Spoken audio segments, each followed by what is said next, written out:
ঘর কিনেছিস, সবাইকে বলার কি দরকার? এত সেজে গুজে না বেরোলেই পারতিস।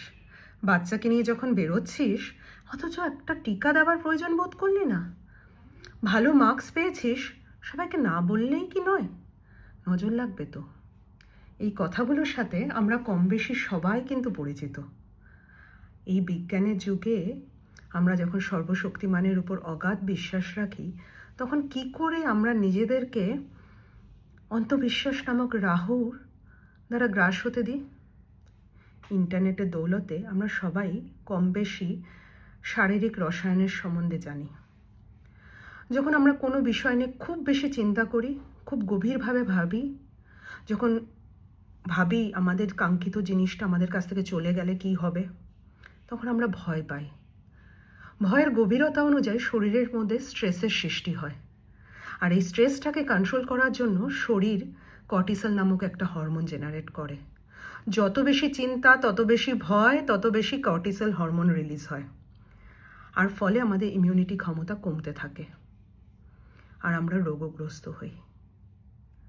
কারো নজর লাগার জন্য নয়, আমাদের নিজেদের চিন্তার জন্য, নিজেদের ভয়ের জন্য আমরা রোগগ্রস্ত হই, শরীর খারাপ হয়। আমাদের মধ্যে একটা নেতিবাচক শক্তি উৎপন্ন হয়, জেনারেট হয়, যেটা আমাদের দাবিয়ে রাখে, এগোতে দেয় না। আমাদের মনকে নিয়ন্ত্রণ করতে শিখতে হবে, ভয়কে নিয়ন্ত্রণ করতে শিখতে হবে।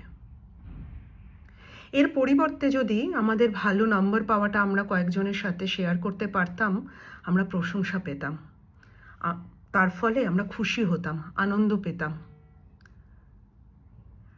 আত্মবিশ্বাস বাড়ত, এগিয়ে চলার ইচ্ছা বাড়ত, একটা ইতিবাচক শক্তি উৎপন্ন হতো, যাতে মনে হতো যে আমরা ভালো করি, আরও ভালো করি। আর শারীরিক রসায়নের ব্যাখ্যা যদি বলতে হয়, তাহলে আমরা যখন আনন্দে থাকি, খুশিতে থাকি, তখন শরীরের মধ্যে একটা হ্যাপি হরমোন জেনারেট হয়। তাতে আমাদের ইমিউনিটি ক্ষমতা বাড়ে, রোগ নিয়ন্ত্রণ ক্ষমতা বাড়ে, রোগের থেকে আমরা দূরে থাকি। ভগবান মানুষ নামক প্রাণীটিকে অতটা ক্ষমতা দেয়নি যে অন্য মানুষ নামক প্রাণীটাকে দৃষ্টি দিয়ে ক্ষতি করতে পারবে।